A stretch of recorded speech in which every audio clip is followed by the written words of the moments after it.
Thanks for coming. Just give me a second here.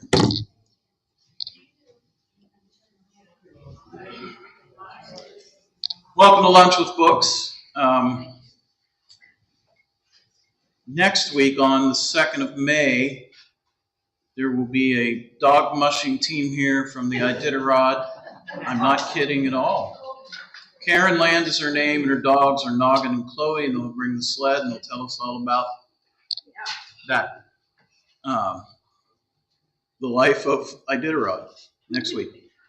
In 2 weeks, well, first of all, on Thursday the 4th, we'll start our next People's University, which is Japanese culture. And you'll be able to try on yukata, or yukata, which is a yukata, okay, which is a traditional sort of garb.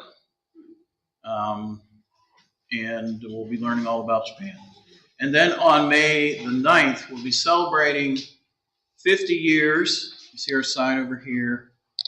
In this building, the library moved here in 1973, May the 8th, 1973. It opened for business. The official grand opening was a little later than that, but we're going to be celebrating with traveling back in time to 1973. So you're expected to dress accordingly. And we will have a band called Vinyl Soul on this stage who plays 70s music. We will give away, pardon me? My clothes don't fit. It's okay. If you don't bring 70s clothes, they will be provided for you. So you might as well wear what you think looks good. And along those lines, we're cleaning up the library. So we're asking for volunteers. Let me find the email here. Hang on, just 1 second. So I can read you what I was told to say. Yeah, we'll be celebrating our 50th, and we need a makeover. Join us as we uncover and refresh the Japanese garden. Speaking of Japan, did you know we have a Japanese garden here at the library? That's what it's called. It looks more like a poison ivy garden. Pick up leaves and debris from parking lots and beds, clip shrubs, plant fresh new flowers around the flagpole, and pressure washing of sidewalks and patio area.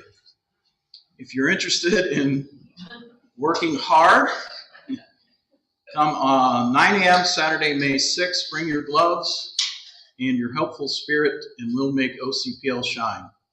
Those are not my words, but yeah, that's what we'll do. Okay. Related to that, like I said, we'll have on the 9th a celebration. So it's going to be fun. It's going to be a good time. We'll have food and everything and music. So help us celebrate 50 years in this building, which still looks like, for the most part, 1973. So, and probably some of this equipment is from 1973. So we're working on it. Okay, our guest today is from Canada. So the first question is, why does he care about West Virginia history? And we'll get to that. His name is Scott A. MacKenzie. He received his education at the University of Manitoba, Queen's College of the City University of New York, the University of Calgary, and Auburn University. He lives in Winnipeg, Manitoba. His new book from WVU Press is called The Fifth Border State: Slavery, Emancipation, and the Formation of West Virginia, 1829 to 1872. Please welcome Scott MacKenzie.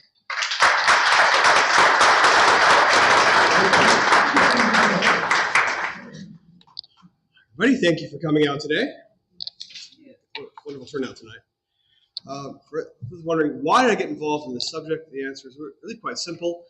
I visited once in 2002. And I suggested to my advisors a thesis topic, and we went with it.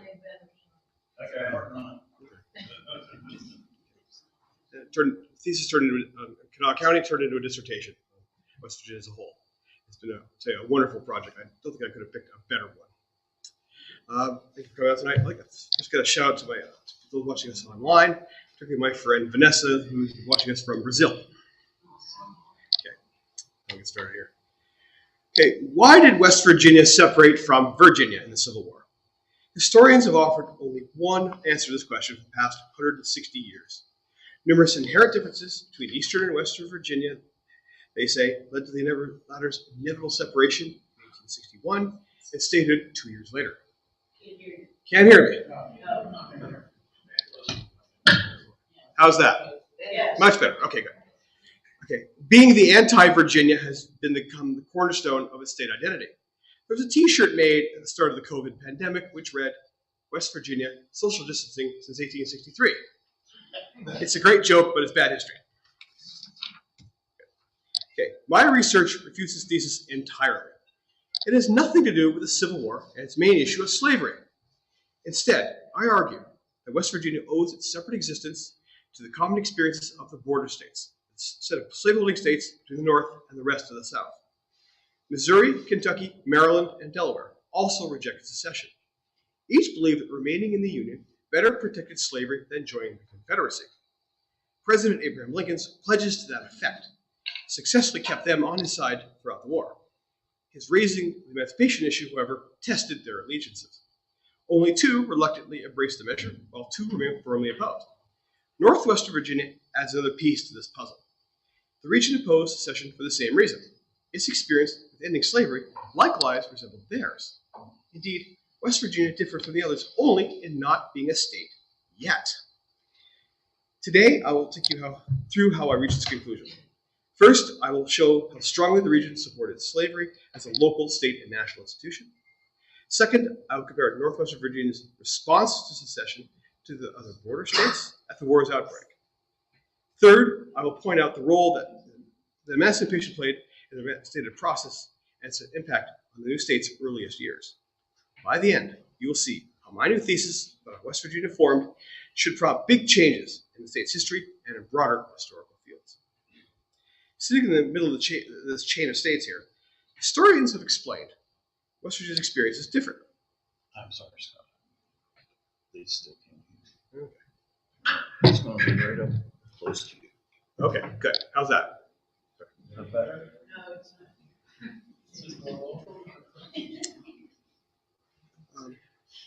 They have followed what I call the Ambler-Curry thesis, named after its two leading scholars, which one can find in any book on West Virginia or Civil War history. The tenets behind it include a cultural conflict between the Scots-Irish peoples of the West versus the English of the East, that Eastern Virginia neglected the West's economic development, that the Northwest had closer ties to Ohio and Pennsylvania, and finally, Eastern Virginia's denial of full political equality to the Western counties. My research demonstrates that three of these are wrong. First, the cultural conflict idea is complete fiction. While it is true that Scots, Irish, and Germans populated the region in the 18th century, not one scholar has ever cited a single primary source supporting how this impacted statehood a century later. It appears only to a trend in early 20th century history writing, which later scholars uncritically repeated. I dismiss it out of hand as unprovable. Second, Northwestern Virginia possessed a similar level of internal improvements as its neighbors at the time. Turnpikes existed from the earliest days. Steamboats sailed its rivers as early as 1820s, shown in this picture here from 1845 on the Canal River. A canal project may have failed to reach the area, but railroads more than sufficiently replaced it.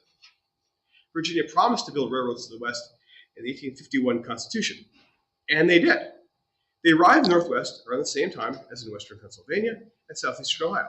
I understand, overhearing from a gentleman earlier, we are sitting on the same spot where the B&O actually had its rails in rail yards. So it's the old stations right next door to us. They planned more. For example, first railroad arrived in Pittsburgh in 1852, arrived in Wheeling in 1853, so it's not that far behind. It also arrived in Parkersburg around the same time it arrived in Marietta, Ohio. So there's no real neglect here. Virginia thus hardly neglected its western counties here. Third, the border had both commonalities and conflicts. To be sure, whites moved to and from and traded with Ohio and Pennsylvania during the antebellum period. Yet the slaves' flights to freedom in those states created trouble with the neighbors. Any claims to closer relations neglect the pivotal role of the enslaved. This leaves the only inherent difference to have merit: suffrage. Yes, it is true that the planned aristocrats of Eastern Virginia restricted the right to vote and hold office to white men holding a certain level of property in both land and slaves. The tidewater in eastern Piedmont regions along the Atlantic coast used the famous 3/5 clause that combined their white and black populations to control the state. The situation, they've mistrusted the mostly white western districts of the state who held fewer in bondage. The situation has led to inaccurate views of those areas being opposed to slavery or that it was unimportant to them. On the contrary, they fully supported the institution. Northwestern Virginia contained between 2 and 6% enslaved persons in the antebellum period. The numbers are, however, deceptive. They fail to show how much the white population backed enslavement. Only one anti-slavery source, namely Henry Ruffner's 1847 pamphlet urging the removal of blacks from the area, ever came out of the region. Having a massive white majority also provided greater, not less, security for slavery by offering more people to guard them. Numerous examples exist of whites retrieving slaves along these borders, the most famous of which was Lucy Bagley's flight from Wheeling and return from Cleveland in 1861. Slavery also played critical roles in the region's political history. Northwestern Virginia whites routinely voted for slaveholders. Despite making up only 1% of the population, the region's master class was overrepresented in its political offices. They dominated those in Kanawha and Harrison. I chose 3 counties to study, but there were 2 of them. This even occurred even here in Ohio County, which had only 50 slaveholders, only 100 slaves, and several of the masters were actually women ineligible for office. Indeed, many West Virginia state makers partook in the practice before the war. William T. Willie of Monongalia, John S. Carlisle Harrison, George W. Summers of Kanawha, Short Clemens of Wheeling, and other prominent leaders owned slaves. Francis H. Pierpont of Marion, however, did not and never held political office before the war. Arthur I. Borman of Wood County, on the other hand, bucked the trend as he owned no slaves, yet held numerous positions. These electoral patterns provide solid proof that white Northwestern Virginians opposed any change to the racial hierarchy. In fact, they used their pro-slavery attitudes to repair relations with the state, not separate from it, at least not yet. This was no easy task. The divide between East and West was wide. This intractability showed itself strongly in 1830, when Virginia's leaders revised its Revolutionary-era Constitution. Western delegates, most of whom owned slaves, appealed to the region's reliability on the issue to extend the suffrage. The planter class obstructed them. Abel Upshur of Northampton County on the Eastern Shore typified Eastern attitudes when he said, quote, "The slaveholder of the East cannot calculate on the cooperation of the slaveholder of the West in any measure calculated to protect that species of property against demands made upon it by their interests, which to the Western slaveholder are of more importance and immediate concern."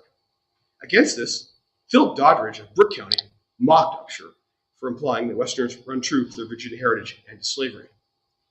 Quote, "It is feared," he said, "that Westerners would forsake the example of their fathers. They will become freebooters, not that they will plunder their immediate neighbors, nor will they have the courage enough to attack the minority with open force." Despite this appeal, the new Constitution retained property restrictions over strong Western opposition. Aside from some angry editorials in the newspapers, the situation did not divide Virginia. Instead, 2 decades later, East and West healed the state's problems at a second convention. A new generation of slaveholding leaders like Carlisle, Summers, and Willie picked up where Doddridge started. Carlisle even boasted he was a, quote, "slaveholder by purchase, not inheritance." Their stance succeeded in forcing compromises in the new Constitution. In exchange for a tax differential on slave property, they would tax slaves to a certain point compared to other forms of property. The new law abolished property qualifications and promised internal improvements, on which, as I said, they quickly delivered. Western Virginians voted overwhelmingly for the new Constitution, 7-1, in a move that capped the state's reconciliation. Not 1, but 2 Northwesterners stood for governor in the state's first Democratic elections in 1851. Joseph Johnson, seen here on the right, vested George W. Summers on the left to head the state. So ended the one inherent difference between Western and Eastern Virginia a full decade before the Civil War. Indeed, in an oft-misquoted statement, the esteemed Massachusetts Senator Daniel Webster cited in July 1851 Virginia's example to the country as a model of reconciliation and compromise despite regional differences. Virginia named a county in his honor for that speech, and it still exists today, albeit now in West Virginia. There's another slide to the issue. White Virginians achieved this unity on the backs of the enslaved. Okay. The 1850s saw the Northwest reinforce the gap with the East. When the war with Mexico reopened tensions over slavery's westward expansion, the Northwest sought to protect itself and its state from anti-slavery threats. A few rose within its borders. First came in the form of a newspaper, the Wheeling Daily Intelligencer. That's the banner of the very first issue in 1852. The survival of its entire run has let it become the main source for West Virginia's early years. I read every issue from 1852 to 1870, some 18,000 pages. I assure you, it's interesting reading. By comparisons of it to other newspapers, such as Cooper's Clarksburg Register and the Kanawha Valley Star, however, reveals that its criticism of slavery made it the most unpopular paper in the area.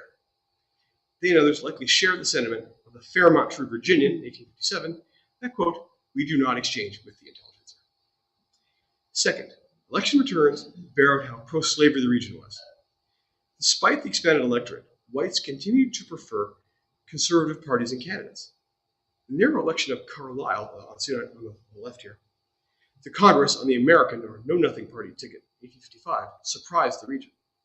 Although the party backed slavery, and Carlisle, as I said, himself being a slave owner, his Democratic opponents swept him from office with a stalwart pro-slavery campaign 2 years later.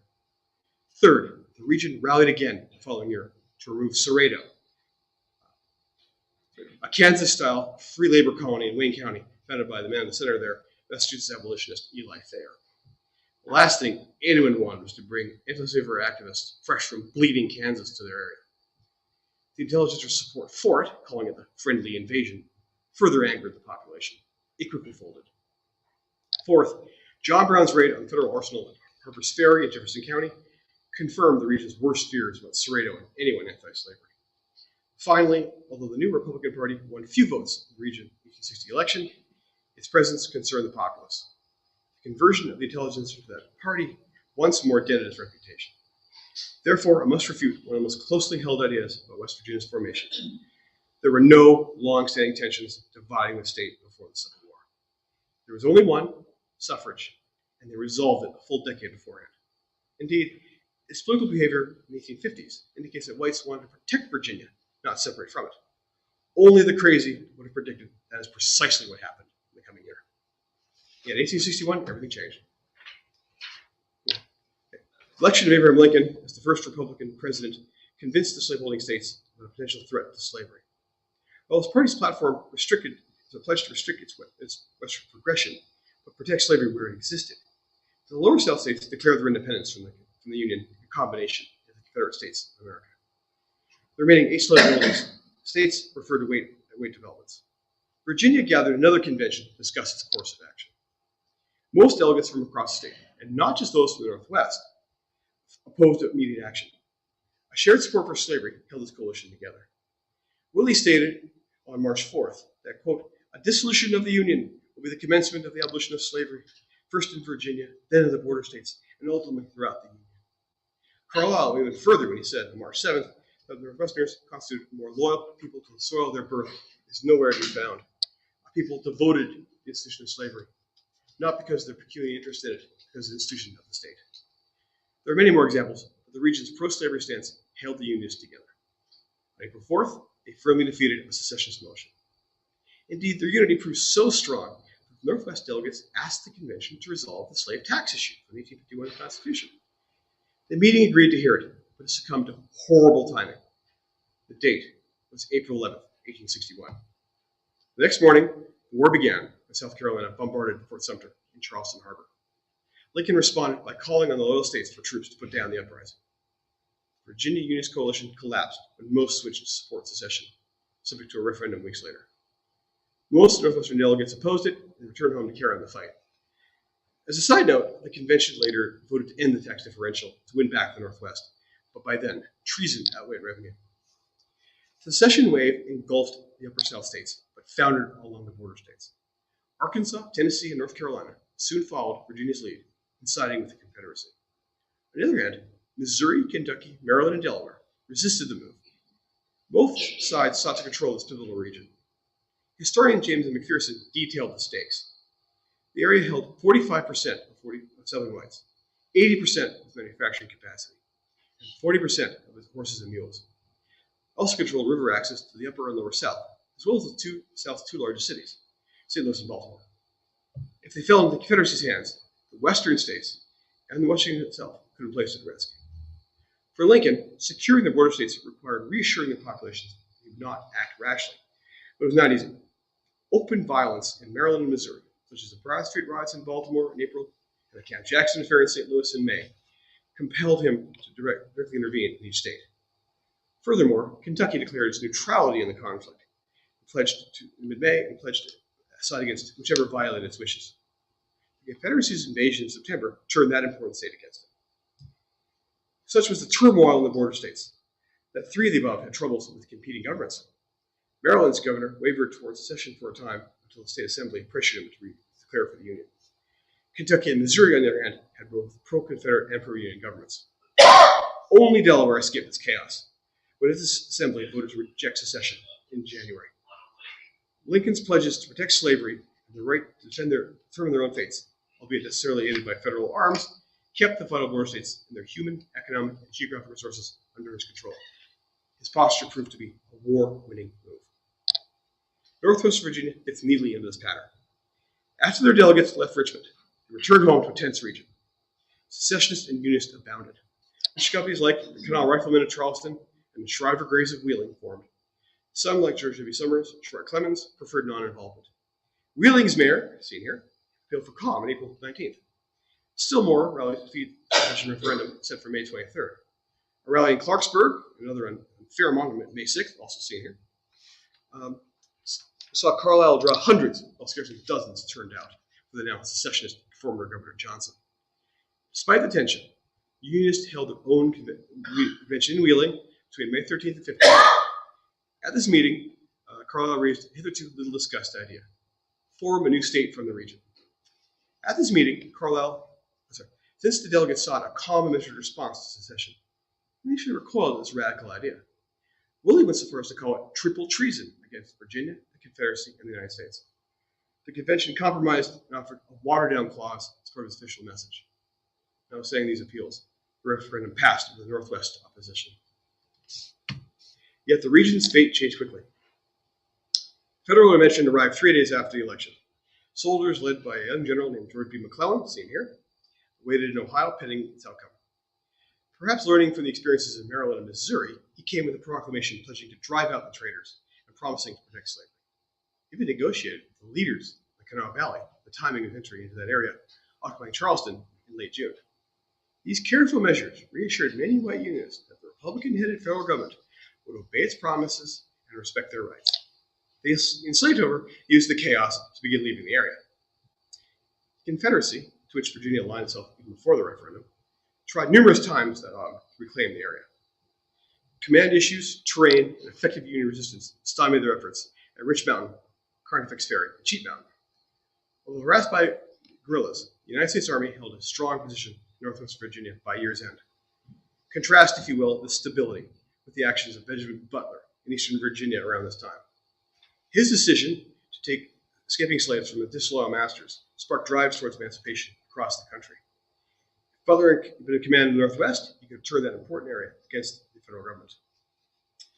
Thus protected, the region's Unionists gathered again in Wheeling for a second convention in mid-June. And this one, I understand, they appeared and now is now in Independence Hall. So this is their first time today. At this one, they again rejected Carlisle's stated plan in favor of a middle option. They instead formed the reorganized government of Virginia. Headed by Francis H. Pierpont, the administration took Virginia's place in Congress. The federal court system also resumed its operations in Wheeling, Clarksburg, and Charleston, handing out hundreds of treason indictments. Soldiers began enlisting as early as April. Here I reject the idea that Pierpont's government lacked authority. Lincoln employed here the same method he applied in Missouri. There he recognized the state's constitutional convention, then sitting in St. Louis, as its government, while the state legislature and governor abandoned the state. The Confederacy may have had different ideas. As far as the Union is concerned, Virginia had a functioning, loyal government.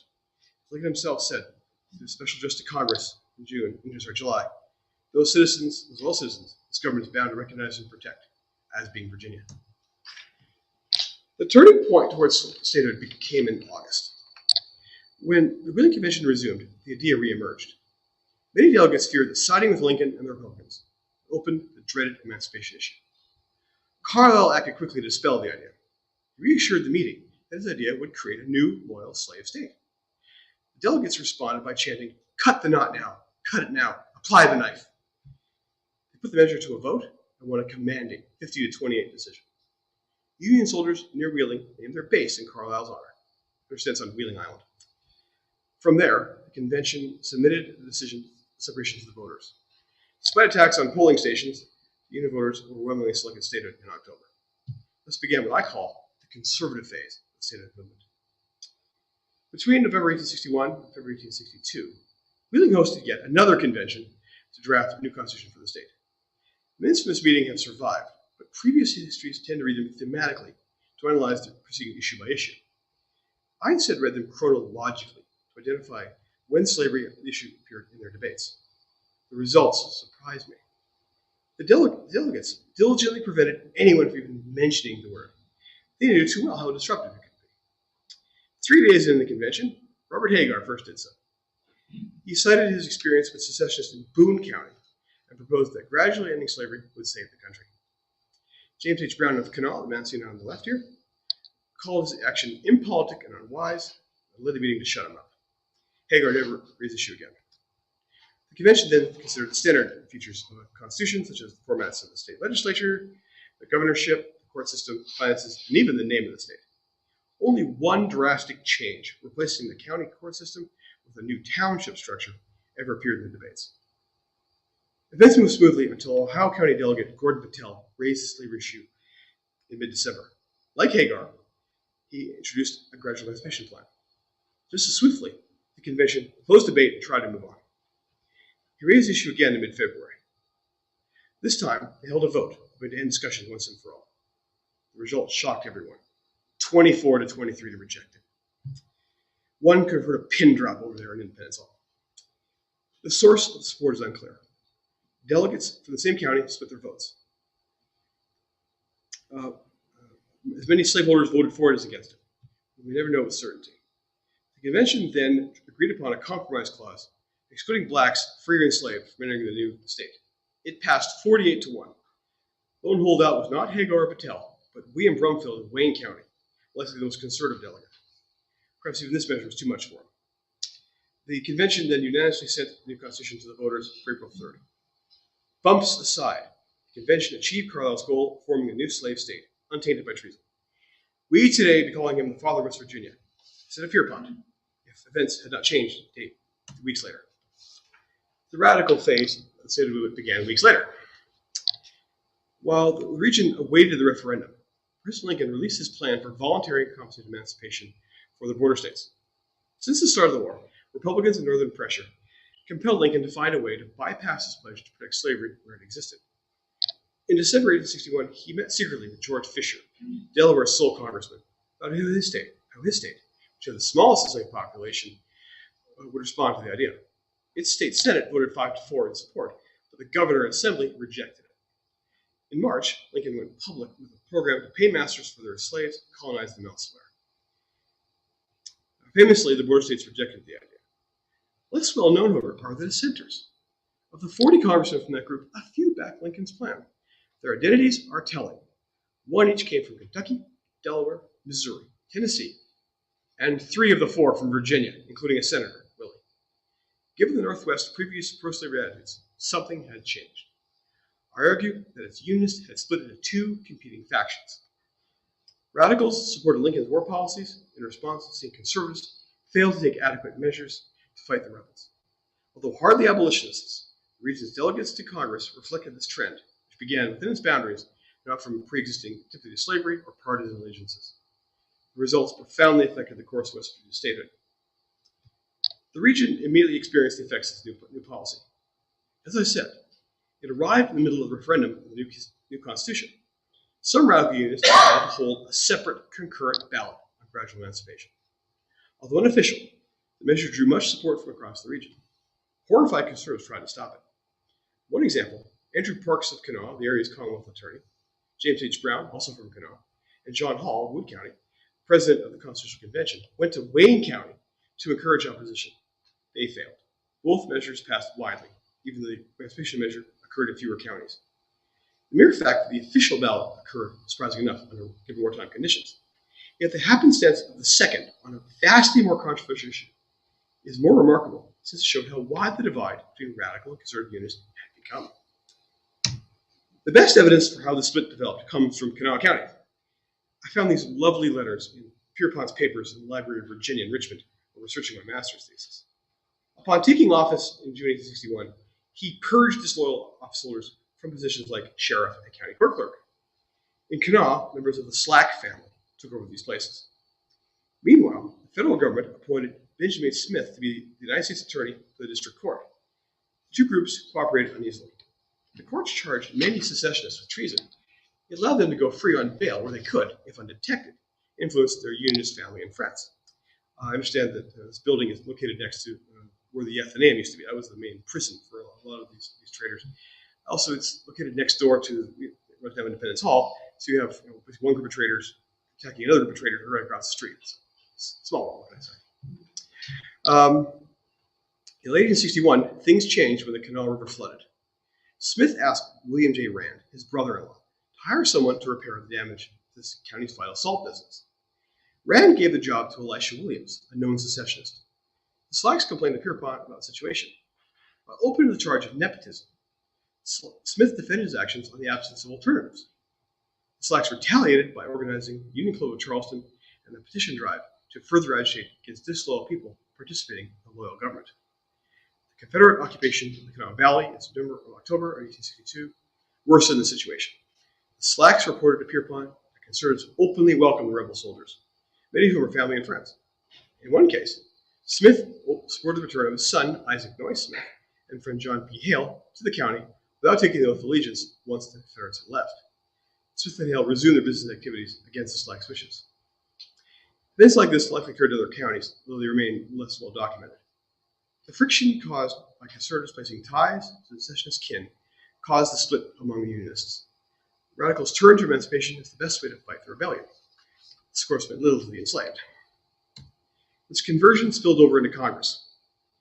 The conventional view of its debates on West Virginia statehood maintains that Republicans compelled the new state to accept emancipation, that John Carlisle switched to oppose the movement, and Wait Till Willie saved the day, his famous compromise amendment. First two are wrong, while the third needs elaboration. This view ignores events within the state, particularly changes amongst Unionists and the actions of the enslaved. The truth is this. After receiving the reorganized government's constitutional authorization for the formation of the new state, Willie introduced the bill in the Senate on May 29.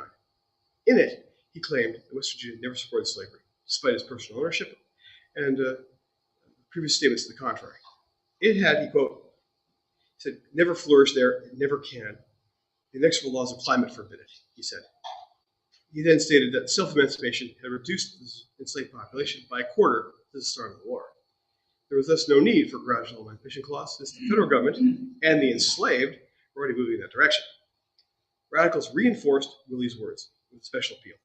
Granville Parker, the man in the center here, published and distributed a 10-page pamphlet entitled An Appeal of the People of West Virginia to Congress, arguing for that body and the president to make the new state a free one. Republicans responded positively to this seed. I reprinted this long-ignored, yet vitally important text in the appendix of the book. Conservatives fought back immediately against this betrayal. A month later, on June 29th, Carlisle tried to stop the radicals from destroying his baby. He proposed an amendment to the statehood bill, which added 15 counties and an emancipation clause, knowing that no one would ever support such a law. Yet the influential anti-slavery, even the influential anti-slavery Senator Charles Sumner turned against the measure. Willie responded with his own amendment in early July. The first clause, you can read them here, on which called for the freeing slaves born in West Virginia after July 4th, 1863, repeated Carlisle's own bill. That was the election-only clause. The next two clauses pledged to free slaves under the age of 10 when they turned 21, and those over 10 years old, under 21, when they hit 25. These are essentially empty and meaningless. Those age groups included those enslaved most likely to have already fled or who soon would. The fourth clause, forbidding slaves from returning, was likewise moved. The Willie Amendment therefore satisfied white needs by exploiting black actions. On the next day, July 15th. The Senate voted 23-17 to pass the bill. Most Republicans supported it, but not Sumner. Opponents included almost all Democrats and all but one Georgia State Senator, Willie. Many newspapers, his amendment had indeed saved the day. It was Carlisle who bore the brunt of local criticism.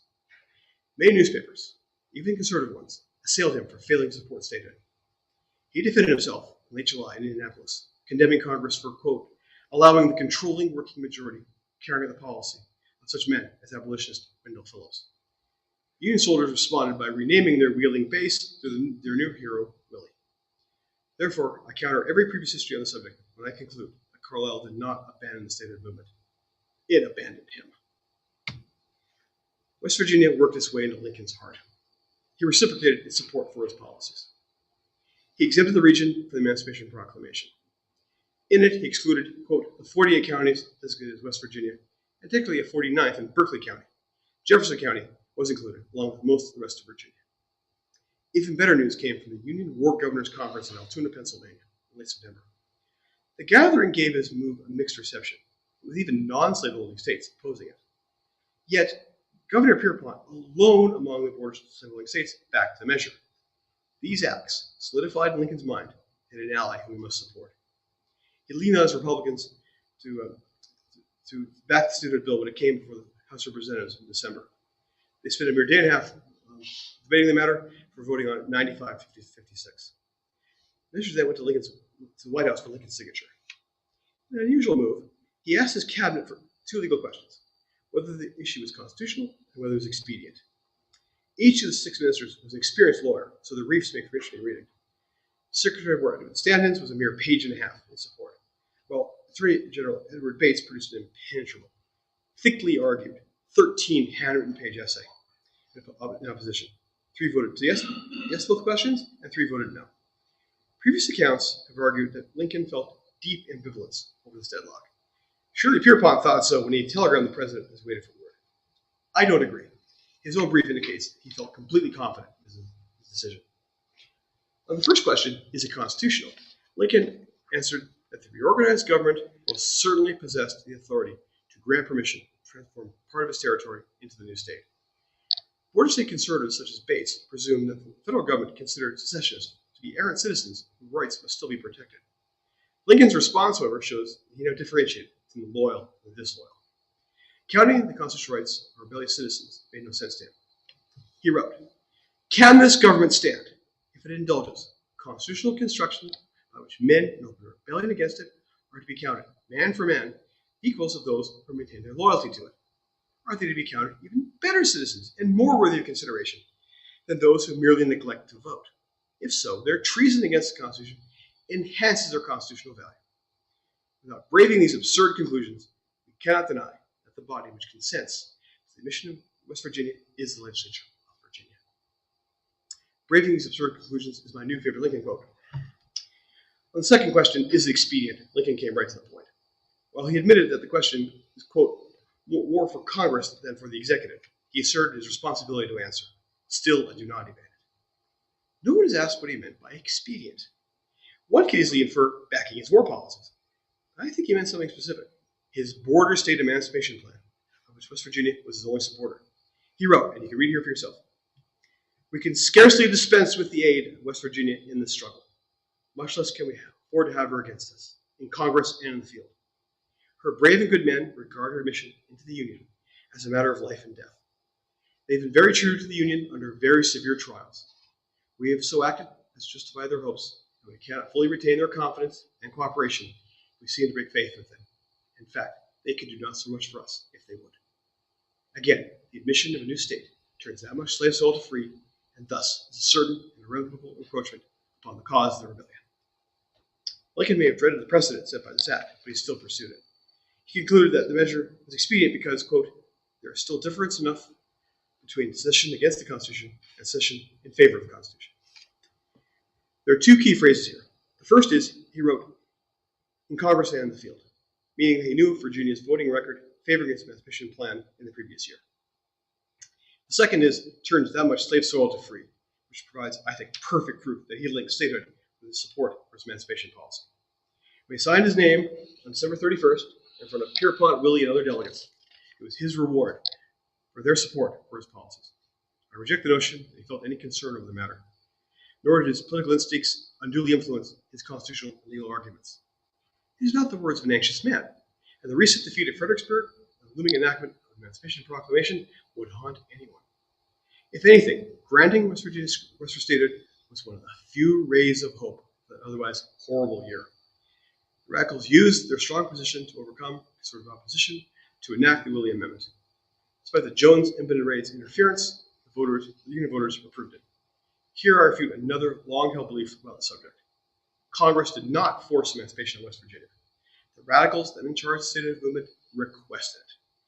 They pay a heavy price for doing so when on June 20th, 1863, West Virginia joined the Union as the 35th state. Statehood brought no peace.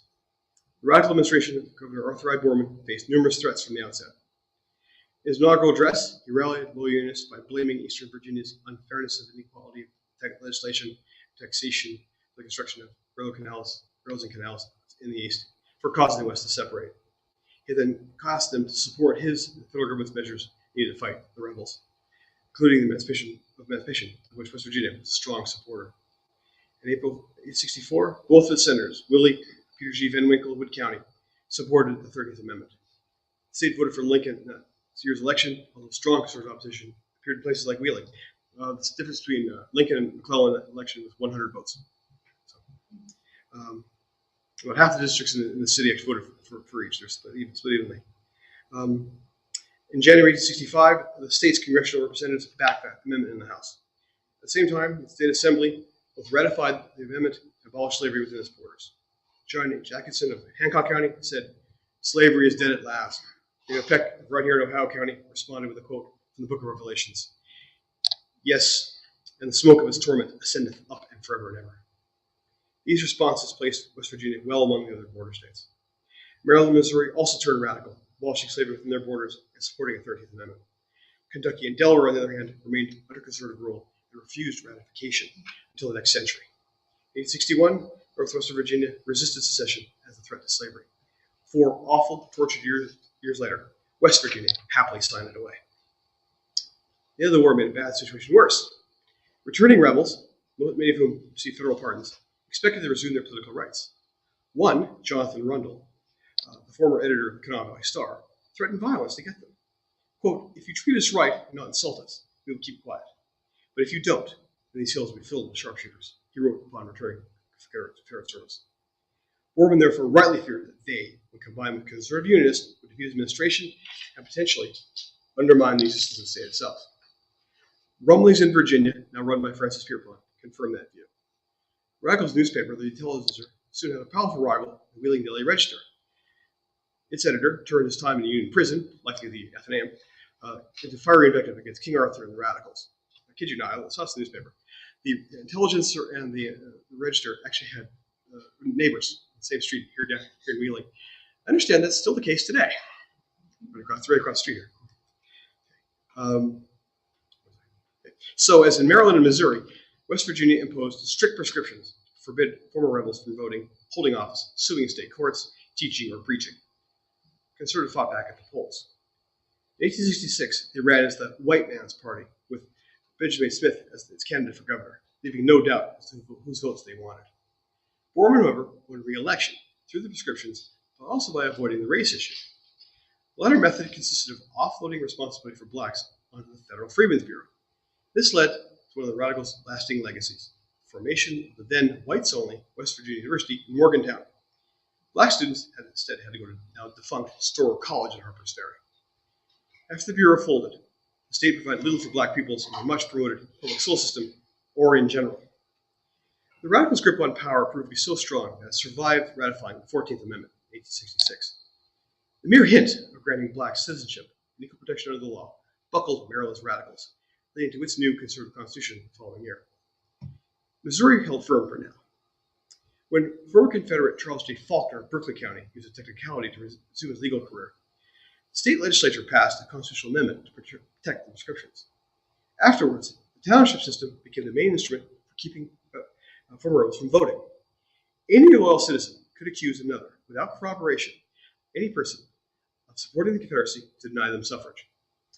The most famous cases came from Greenbrier County, where Joseph F. Caldwell, or the nickname Old Scratch, first counsel removing virtually everyone from the voting rolls. Some accused him of only allowing himself, his son, 2 Irishmen, and a black to vote. This is likely false, but the charge stuck. Tensions escalated in 1868 1869 as the radicals continued to stay in power. Collapse came suddenly when the radicals backed the 15th Amendment in 1869. Conservatives understandably rallied against the granting of voting rights to blacks. The Greenbrier Independent called this move the act of a, quote, West Virginia hog and horse thieving legislature. I saw that newspaper, I had to put it in there. As in Missouri, which later ratified it, the Radical Party split into mainstream and let-up factions. The latter sought to reconcile with former rebels by ending the proscriptions and restoring their citizenship. Thus divided, the Radical Party lost its majority. In 1871, the legislature and the voters approved the Flick Amendment to the Constitution, enacting these measures. Merely rescinding the proscriptions, however, was not enough. Conservatives sought to purge the state of every vestige of radical rule. In 1872, delegates met in Charleston to draft a new state constitution. Many stayed at the Hale House Hotel, named for John P. Hale. How's that for a callback? Their first target, replacing the hated township system with the previous county court system. Later that year, voters approved the new law by a narrow margin. West Virginia historians have called this counter-revolution, but I prefer the term used to describe the same process in the border states, redemption, or to save from sin. In this case, the sin of emancipation. As in Missouri, conservatives removed the radicals for daring to question the racial hierarchy, even though they really did not. This Constitution still governs the state of West Virginia today. So return to my main question. Why did West Virginia separate from Virginia in the Civil War? My answer is 3 parts. First, the Ambler-Curry thesis that West Virginia was distinct from Virginia is unworkable. Only one of its 4 tenets, suffrage, is credible. Reconciliation, not division, better describes antebellum Virginia's internal relations. Yet whites based their unity on a shared commitment to slavery. Indeed, they reinforced the seal in the succeeding decade by protecting Virginia and other slaveholding states. Few would have predicted that the region would consider separation, but it happened. Second, statehood could only have taken place in the context of the border states. Like Missouri, Kentucky, Maryland, and Delaware, Northwestern Virginia rejected secession from the common belief that the Union better protected slavery. Although their fickle nature tested him, President Lincoln's promises kept their resources under his control. The statehood movement began from John Carlyle's idea. It took 2 abortive starts and much persuasion for it to become a reality. Its success depended on keeping the slavery issue off the table. Despite the near miss in the convention, the region seemed poised to form a new slave state in accordance with Carlyle's wishes. Had events not changed mere days later, he'd be known today as the father of West Virginia. But they changed. Third, emancipation exerted a powerful influence on the statehood movement. Contrary to the region's long-held pro-slavery attitudes, its leaders supported Lincoln's four-state emancipation plan. The impetus came from within the region, not from above, as previously believed. Kanawha County showed how seeing conservative Unionists associated with secessionist kin spurred the radicals to race emancipation. Their stance took the movement out of Carlyle's hands and into the radicals, whom Lincoln rewarded with free statehood. Conservatives spent the next 9 years retaliating against the radicals for betraying the racial order. They succeeded only because the radicals divided over passing the 15th Amendment, just as in Missouri. Their legacy still governs the state. My research should prompt some serious rethinking about West Virginia's origins and its place in history. Instead of being the product of long-standing tensions amongst whites, the state formed because the Great Civil War of slavery in the specific context of the border states. The only difference between it and the others, it was not a state yet. For these reasons, we should henceforth see West Virginia as the 5th border state. Thank you.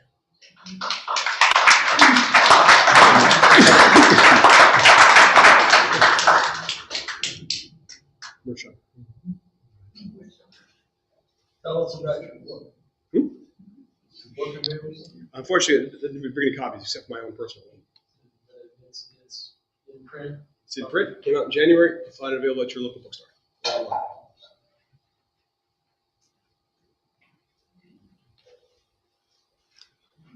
Any questions?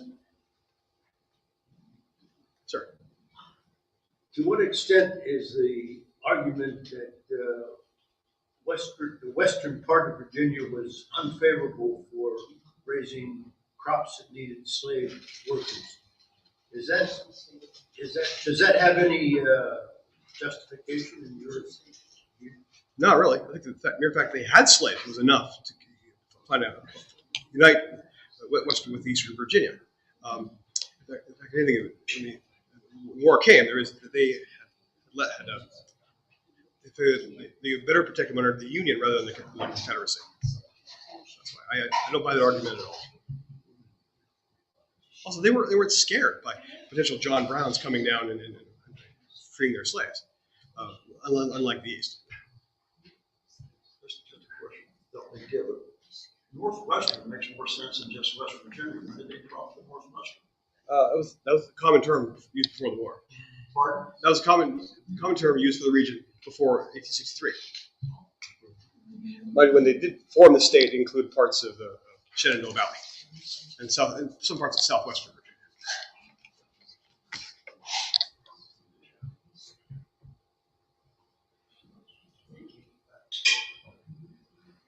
Any more questions? Has your study been published somewhere? Yes. Yeah. West Virginia University Press published it in January. I'm sorry. West Virginia University Press published it in January. You can find it at your local bookstore.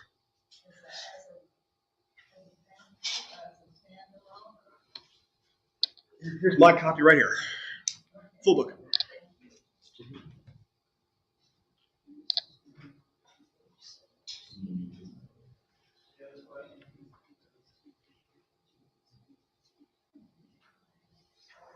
Yeah. In their defense, I wish the sound piece had been much better. Obviously, you've done an enormous amount of research. Thank you. We missed a lot of it because of the sound. Oh, sorry. Watch it online. It sounds better there. I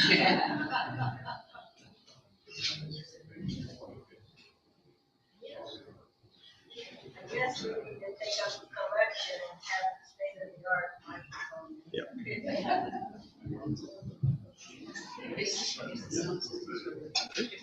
That's it. Thank you for coming out tonight.